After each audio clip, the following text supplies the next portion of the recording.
no sentido denúncia das práticas aí que as empresas estão fazendo, de tentar aproveitar da crise como forma de ajustar o seu quadro de funcionários, inclusive exacerbando, no segundo sindicalistas, as demissões, muito mais do que a realidade, a necessidade que está aparecendo no processo produtivo real. Mas o que eu acho que o desafio que está colocado é que, se existe um campo maior para a sensibilidade de mobilização, o desafio que está colocado é transformar essas mobilizações na perspectiva de fazer com que haja políticas, e essas políticas não sejam só anunciadas, mas sejam efetivadas, que esse é um grande problema também, né, que muitas políticas, nós temos visto que o Estado está entravado e tem uma dificuldade grande de desentravar algumas ações até anunciadas, vide o exemplo do próprio PAC, né, ou desse programa da moradia, que desde novembro do ano passado era para ser anunciado, agora foi anunciado sem ter ainda garantido metas para o cumprimento, né, do cumprimento da construção dessas casas. Então, é um Estado ainda travado. O que eu acho que ainda falta nesse sentido, que o desafio é canalizar e construir um processo de mobilização mais amplo, no sentido de viabilização de políticas que possam enfrentar e reverter esse quadro da crise. Isso, como bem mostrou o Baltar, é o seguinte: se não reverter a situação da crise mais geral, dificilmente o movimento sindical terá força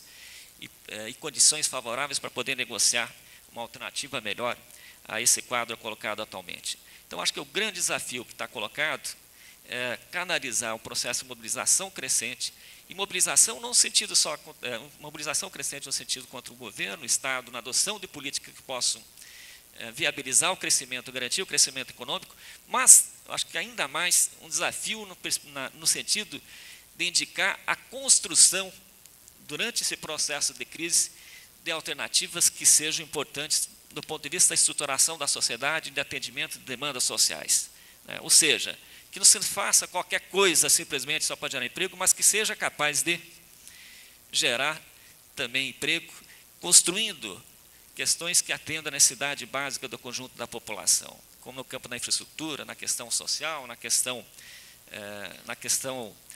da habitação. Então, ou seja, o grande desafio é unificar, inclusive, o movimento sindical numa perspectiva de ter um projeto de desenvolvimento para o país que seja capaz, ao mesmo tempo, de enfrentando os problemas colocados, no sentido de, em primeiro momento, garantir a volta do crescimento econômico, mas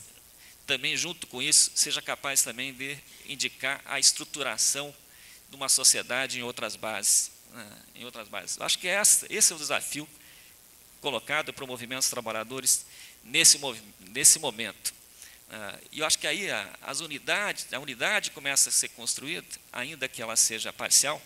ela está desafiada a avançar, não só de fazer manifestações com bandeiras gerais, mas de apresentar, nesse momento, um projeto alternativo para a sociedade, do ponto de vista dos trabalhadores. E, obviamente, para você pensar o projeto, a primeira condição necessária é você garantir uma reversão dessa situação mais geral da economia colocada. E, nesse sentido, na minha opinião, a tendência do movimento sindical, nessa lógica, é fortalecer as próprias centrais sindicais como, vamos chamar, organizações com capacidade de galvanizar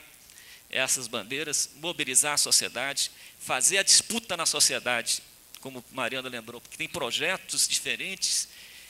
de como enfrentar essa crise, para exatamente aproveitar esse momento e nós avançarmos na perspectiva de transformações mais profundas e estruturais na sociedade brasileira. Difícil.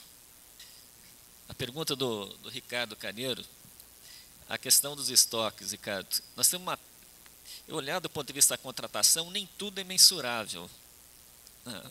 Nem tudo é mensurável. Nós temos uma PEA próximo de 100 milhões. Temos 37 milhões formalizados via CLT no setor privado, mais 6 milhões no setor público.